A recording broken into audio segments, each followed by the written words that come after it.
لله الحمد لله نحمده ونستعينه ونستغفره ونعوذ بالله من شرور انفسنا ومن سيئات اعمالنا من يهده الله فلا مضل له ومن يضلله فلا هادي له ونشهد ان لا اله الا الله وحده لا شريك له ونشهد ان سيدنا ونبينا وشفيعنا وسندنا وإمامنا وحبيبنا ومولانا محمدا عبده ورسوله أما بعد فأعوذ بالله من الشيطان الرجيم بسم الله الرحمن الرحيم يا أيها الذين آمنوا كتب عليكم الصيام كما كتب على الذين من قبلكم لعلكم تتقون آمنت بالله صدق الله مولانا العظيم وصدق رسوله النبي الكريم ونحن على ذلك من الشاهدين والشاكرين والحمد لله رب العالمين. برادران عزیز اور بزرگان محترم، یقیناً تمام تعریفیں اور ہر قسم کی بڑائی اور بزرگی، حمد و ثنا، پاکی اور تقدس اسی اللہ کے لیے ہے جس نے ہمیں اور آپ کو پیدا کیا اور ایمان جیسی عظیم دولت عطا فرمائی اور آخرت کی کامیابی کے لیے موقع بموقع اللہ سبحانہ و تعالی نے ایسے مواقع عطا کیے کہ جن میں اللہ کی طرف متوجہ ہو کر، اللہ کی طرف رجوع کر کے بندہ اپنے گناہوں کی معافی کروا لے اور اللہ تعالیٰ کی قربت کا حاصل کرنے والا بن جائے. انہی مواقع میں سے ایک عظیم موقع رمضان المبارک کا مہینہ ہے جو کہ بالکل ہمارے سروں کے اوپر سایہ کر چکا ہے، بس چند قدم فاصلے پر ہے. سوال یہ ہے کہ رمضان المبارک جیسا عظیم مہینہ، اس کا استقبال ایک مومن کیسے کرے، ایک ایمان والا، ایک مسلمان اس کا استقبال کیسے کرے، کیا طریقہ کار ہونا چاہیے، اللہ سبحانہ و تعالیٰ کی طرف کیسے متوجہ ہو، اللہ تعالیٰ سے تعلق کیسے قائم کیا جائے، اور کیا اعمال رمضان میں کیے جائے کہ رمضان کا حق صحیح معنی میں ادا ہو جائے.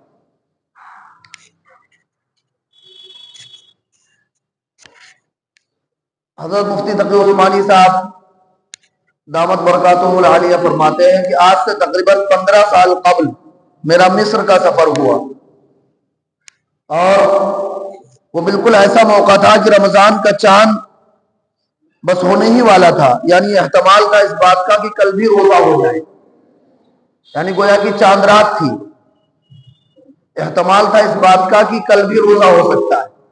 تو ہم نے ریڈیو لگایا یہ خبر سننے کے لیے کہ معلوم کریں کہ چاند ہوا یا نہیں. تو اس وقت ریڈیو پر ایک پروگرام آ رہا تھا جس کا نام تھا استقبال رمضان. مصر کے بڑے بڑے علماء، فقہاء، قراء اس پروگرام کا حصہ تھے. رمضان کے متعلق نعتیں پڑھی جا رہی تھی، رمضان کے متعلق بیانات کیے جا رہے تھے، قرآن کریم کی تلاوت کی جا رہی تھی. مفتی صاحب فرماتے ہیں کہ مجھے دیکھ کر بڑا اچھا لگا، اور یہ جو عنوان تھا استقبال رمضان کی، رمضان کا استقبال، یہ بھی سن کر بڑا اچھا لگا. اس وقت تک ہمارے ہاں اس طرح کے پروگراموں کا چلن نہیں تھا، اب تو ہمارے ہاں بھی اس طرح کے پروگرام ہونے لگے استقبال رمضان کے عنوان سے. لیکن صحیح معنی میں رمضان کا استقبال کیا ہے، صحیح معنی میں استقبال رمضان کیا ہے؟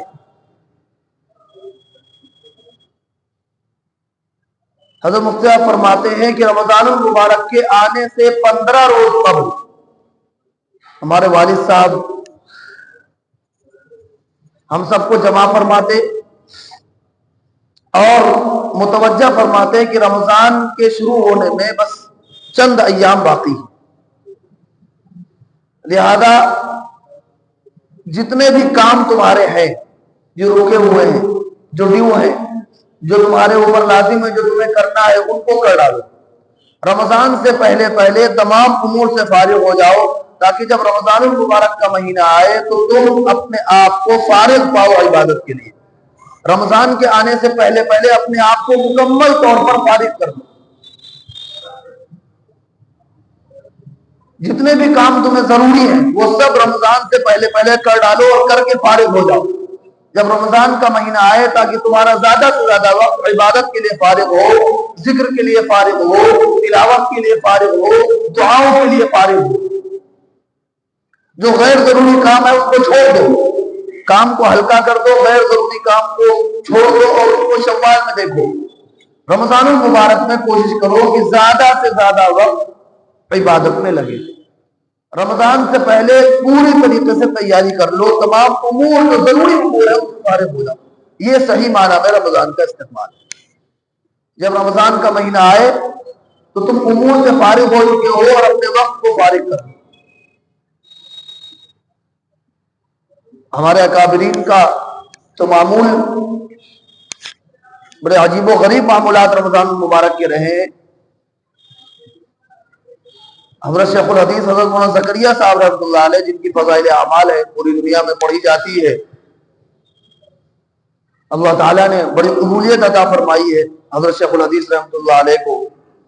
ان کا معمول یہ تھا کہ رمضان المبارک کا مہینہ آتا تو کسی سے ملاقات نہیں، رمضان کا مہینہ آتے ملاقاتوں کا سلسلہ بالکل ختم، کوئی بھی آتا ملاقات کا وقت نہیں، کسی بھی قسم کی، کسی بھی عنوان سے، کسی بھی طرح کی ملاقات نہیں، کسی سے نہیں ملتے تھے۔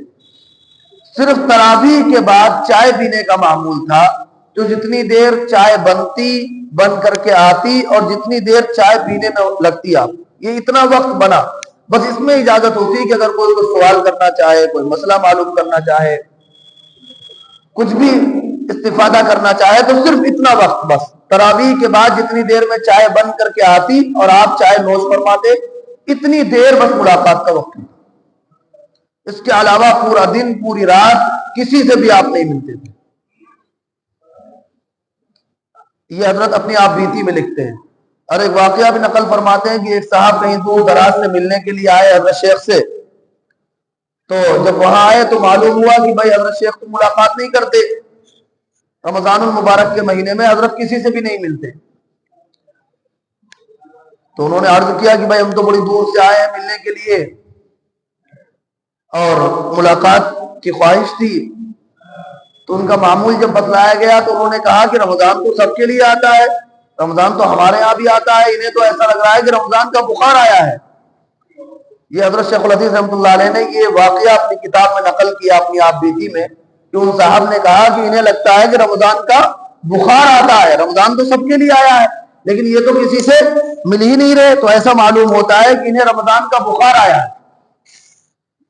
تو لوگ کچھ بھی کہیں، حضرت شیخ الحدیث رحمۃ اللہ علیہ لکھتے ہیں کہ لوگوں کے لیے یہی صحیح کہ بخار آیا، اگر ہمارا یہ رمضان کامیاب ہو گیا تو ہماری دنیا اور آخرت بن جائے گی۔ تو کام کرنے کے لیے، کاروبار کرنے کے لیے، لوگوں سے ملنے جلنے کے لیے، تعلقات بڑھانے کے لیے، دوستیاں نبھانے کے لیے، رشتہ داریاں نبھانے کے لیے تو 11 مہینے پڑے ہوئے ہیں۔ یہ ایک ماہ ایسا ہے کہ اس میں ہر چیز سے تعلق کم کر کے اللہ تعالیٰ کی طرف متوجہ ہوا جائے۔ یہی اللہ تعالیٰ نے قرآن میں فرمایا، جو آیت میں نے خطبے میں تلاوت کی رمضان المبارک کے متعلق، بڑی مشہور آیت ہے کہ یا ایھا الذین آمنوا کتب علیکم الصیام، اے ایمان والو تم پر روزے فرض کیے گئے، کما کتب علی الذین من قبلکم، جیسا کہ تم سے پہلے لوگوں پر بھی فرض کیے گئے۔ اور روزوں کا مقصد اللہ تعالیٰ نے بیان فرمایا لعلکم تتقون، تاکہ تمہارے اندر تقوی پیدا ہو۔ تقوی کے بہت سارے معنی علماء اکرام نے بیان کیے، ان تمام معانی میں سے ایک معنی تقوی کی یہ ہے کہ خلش کا پیدا ہو جانا، یعنی انسان کے اندر یہ خلش پیدا ہو جائے کہ اللہ سبحانہ و تعالیٰ میرے عمل کی نگرانی کر رہے ہیں اور میرے عمل کا مجھے حساب دینا ہوگا۔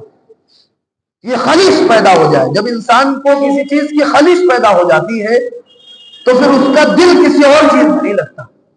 جس چیز کے بارے میں بھی خلش پیدا ہو جائے، جب کسی بھی عمل کے بارے میں، کسی امر کے بارے میں خلش پیدا ہو جاتی ہے تو پھر دوسری چیزیں اس کے لیے ثانوی درجہ رکھتی ہیں۔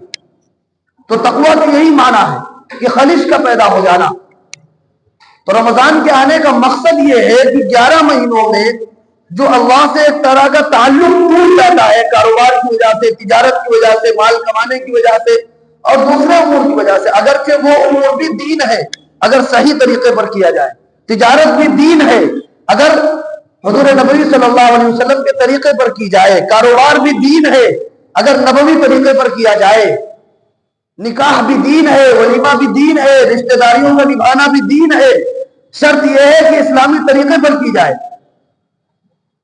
لیکن ہم ان میں اتنا مغرور ہو جاتے ہیں اور اس قدر ڈوب جاتے ہیں کہ ہمارے اوپر ایک غفلت کا پردہ پڑ جاتا ہے، ایک تغافل جیسی زندگی ہم گزار رہے ہوتے ہیں، غفلت کی زندگی گزار رہے ہوتے ہیں۔ تو اللہ تعالیٰ نے یہ مہینہ اس لیے عطا فرمایا کہ اللہ تعالیٰ بندوں کو کان پکڑ کر کھینچ کر لاتے ہیں اپنی طرف کہ آ جاؤ۔ لہذا آپ دیکھتے ہیں کہ بڑے بڑے شرابی کبابی مسجدوں کو نہ جانے والے لوگ بھی رمضان مبارک کی برکت سے مسجدوں کی طرف چلے آتے ہیں۔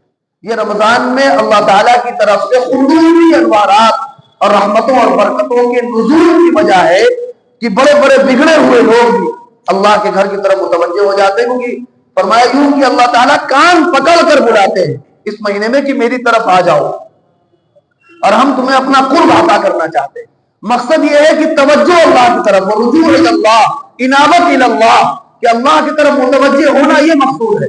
لعلکم تتقون، روزے کا مقصد ہی ہے کہ تقوی حاصل ہو جائے، یعنی اللہ سے تعلق قائم ہو جائے، اللہ کی طرف رجوع ہو جائے، اور اگر پہلے سے تقوی تھا، پہلے سے رجوع تھا تو اس میں ترقی ہو جائے۔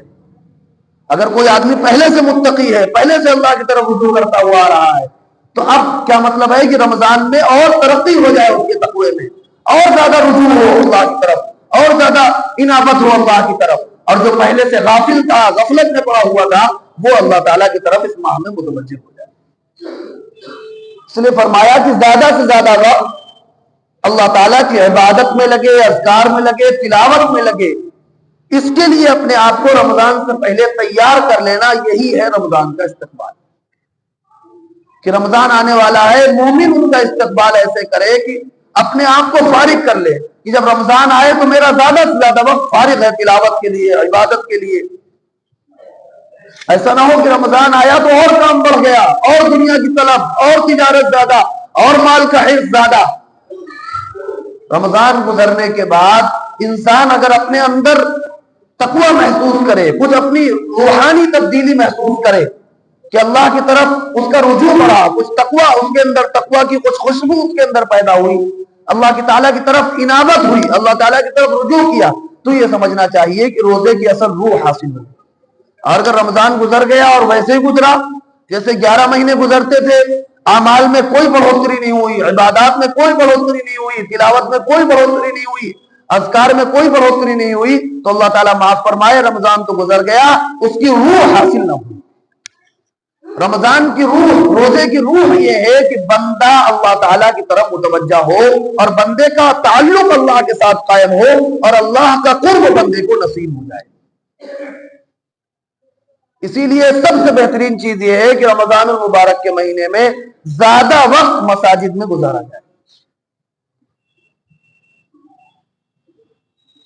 زیادہ وقت مسجد میں گزارا جائے۔ اپنے آپ کو معتکف جیسا سمجھو، جیسے جو آدمی اعتکاف کرتا ہے تو اپنے آپ کو مسجد میں قید و بند کر لیتا ہے، ایسے ہی زیادہ کوشش یہ ہو کہ جو ذمہ داریاں ہیں ان کو نبھا لیا جائے، گھر کے ضروری کاموں کو نمٹا دیا جائے، اور پھر اس کے بعد مسجد کی طرف رخ کر لیا جائے۔ تو جو اکابرین کا یہ معمول تھا، جیسے حضرت شیخ رحمۃ اللہ علیہ کا یہ معمول میں نے بتلایا کہ کسی سے بھی نہیں ملتے جلتے تھے، کیوں؟ پاگل تھے۔ مقصد یہ تھا کہ کسی سے ملیں گے جلیں گے تو فالتو بات ہوگی، لغویات میں مبتلا ہوں گے، فضول باتوں میں مبتلا ہوں گے، اور روزے کی روح جو ہے وہ حاصل نہ ہوگی۔ روزہ صرف بھوکے پیاسے رہنے کا نام نہیں ہے، آنکھ کا بھی روزہ ہے، کان کا بھی روزہ ہے، زبان کا بھی روزہ ہے۔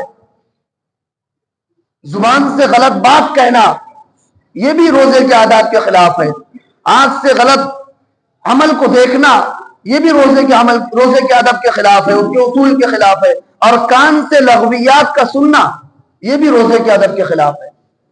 تو جب آپ بازار میں زیادہ وقت گزاریں گے، چوراہوں پر زیادہ وقت گزاریں گے، دوستوں کے ساتھ مجلسیں محفلیں قائم کریں گے، تو اگر یہ مان بھی لیا جائے کہ ہم نے اپنے آپ پر کنٹرول کر لیا، اپنی زبان کو روک لیا غیبت سے، جھوٹ سے اور بھی کسی بری بات سے، لیکن کوئی سامنے والا اگر کوئی بری بات کہہ رہا ہے اس کو کیسے روکیں گے؟ یہ تو صرف جنت کی صفت ہے نا۔ سورہ غاشیہ میں اللہ تعالیٰ نے فرمایا لا تسمع فیہا لاغیہ، یہ صرف جنت کی صفت ہے کہ جنتی جب جنت میں جائے گا تو لغو بات کو نہیں سنے گا۔ بات سمجھنے کی کوشش کریں، ایک ہے لغو بات کا کہنا اور ایک ہے لغو بات کا سننا۔ دنیا میں کوئی کتنا ہی بڑا صوفی ہو، کتنا ہی بڑا بزرگ ہو، لغو بات کے سننے سے نہیں بچ سکتا۔ آپ چوراہے پر جا رہے ہیں، غیر مسلم کھڑا ہوا گالی دے رہا ہے رمضان میں، آپ کیا کر لیں گے اس کا؟ آپ کے کان میں لغو بات پڑی کہ نہیں پڑی؟ چلیے مسلمان رمضان میں اہتمام کر لے گا، غیروں کو آپ کیسے روکیں گے؟ تو لغو بات آپ کے کانوں میں پڑے گی۔ میں یہ نہیں کہہ رہا ہوں کہ اس کا گناہ آپ کو ہوگا، لیکن لغو بات کے سننے سے آپ بچ نہیں پائیں گے۔ تو گویا کہ آپ کی جو توجہات ہے، رجوع ہے، جو اللہ سے ہٹ کر کے لغویات کی طرف گیا، کچھ دیر کے لیے آپ کا ذہن گیا، آپ کے کان میں وہ بات آئی، دماغ میں گئی، اور ایک گندگی آپ کے دماغ کے اندر آئی تھوڑی دیر کے لیے، اور کوئی بھی بچ نہیں سکتا۔ یہ صرف جنت کی صفت ہے۔ اللہ تعالیٰ نے فرمایا لا تسمعوا فیہا لاغیہ، کہ جنت میں لغو بات کہنا تو دور کی بات، لغو بات سنے گا بھی نہیں جنتی، کیونکہ وہاں کوئی لغو بات کرے گا ہی نہیں، کوئی بیکار بات ہوگی نہیں۔ دنیا میں یہ کسی کو حاصل نہیں ہو سکتا۔ اس کا ایک ہی طریقہ ہے کہ ان جگہوں سے اپنے آپ کو دور رکھو جن جگہوں پر لغو بات سننے کا اندیشہ ہے۔ اور وہ کیا ہے جگہیں؟ وہ مساجد ہیں۔ مسجد میں بگڑے سے بگڑا ہوا آدمی بھی آتا ہے تو لغو بات کہنے سے بچتا ہے۔ کتنا ہی بڑا گناہگار کیوں نہ ہو، مسجد میں آئے گا تو اس کا ادب، اس کا احترام ضرور کرے گا، کیونکہ اللہ کی طرف سے اللہ کے گھروں میں خصوصی انوارات ہیں جو کھینچ لیتی ہیں بندے کو اپنی طرف، خصوصی برکات۔ اور ایسا ماحول مسجد کا نورانی ہوتا ہے کہ جب بندہ مسجد میں آتا ہے تو اگر کوئی بات بھی کر رہا ہو تو اس کے اشارے میں کہتا زور سے نہ بولو، کسی کا فون بجتا ہے تو فوراً اشارہ کرتا بھائی اسے سائلنٹ کرو، اپنا فون بجتا ہے تو جھٹپٹا کر فوراً بند کرتا ہے۔ کیوں کر رہا ہے یہ سب؟ مسجد کے ادب میں، مسجد کا جو نورانی ماحول ہے وہ اس کو کھینچ رہا ہے اپنی طرف۔ یہ ماحول آپ کو کہیں نہیں مل سکتا دوسری جگہ۔ تو رمضان کو کامیاب بنانے کا سب سے بڑا جو راستہ ہے وہ یہ ہے کہ زیادہ وقت مسجد میں گزارا جائے۔ جب بھی وقت فارغ ہوا مسجد پہنچ گئے، تلاوت کی، ذکر کیا، اللہ تعالیٰ سے دعائیں مانگی۔ جتنا زیادہ وقت مسجد میں لگے گا سمجھ لیجئے وہ سارا وقت سیو ہو گیا آپ کا، گناہوں سے بچ گیا، لغویات سے بچ گیا، فضولیات سے بچ گیا۔ جتنا وقت دوسری جگہوں پر گیا اس میں اندیشہ ہے فضولیات میں مبتلا ہونے کا، لغویات میں مبتلا ہونے کا اندیشہ ہے، کیونکہ باہر عالم انسان ہے اور خطا اور بھول کا مجموعہ ہے، غلطیاں اور بھول ہم سے ہو سکتی ہے۔ جب اس ماحول کے اندر جائیں گے تو وہ ماحول ہمیں اپنی طرف کھینچ لے گا، جیسے مسجد کا نورانی ماحول اپنی طرف کھینچتا ہے، ایسے جب گندے ماحول میں جائیں گے تو گندگی کا ماحول بھی اپنی طرف کھینچے گا۔ اور ہم تو انسان ہیں، جیسے ادھر کھینچ گئے تو ادھر بھی کھینچ سکتے ہیں۔ تو پتہ چلا روزہ رکھا اور روزے کی روح سے محروم ہو گئے اور روزے کی روح حاصل نہ ہو۔ تو روزے کی روح حاصل ہوگی صحیح معنی میں جب آداب کی رعایت کریں گے اور اپنے آپ کو لغویات سے بچائیں گے۔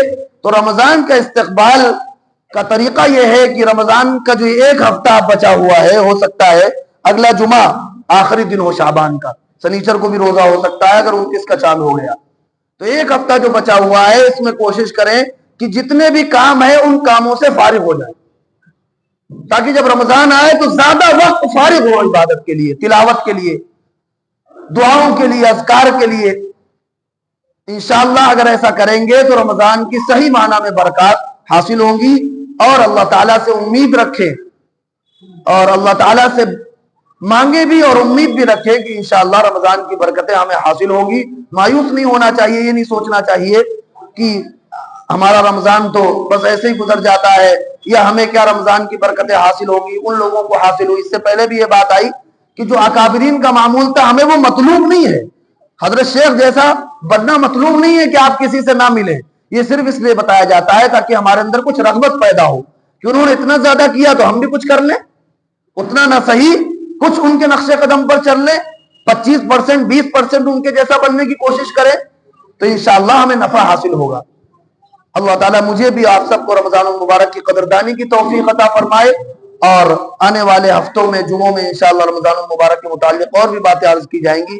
اللہ تعالیٰ کہنے سننے سے زیادہ عمل کرنے کی توفیق عطا فرمائے۔ وآخر دعوانا ان الحمدللہ۔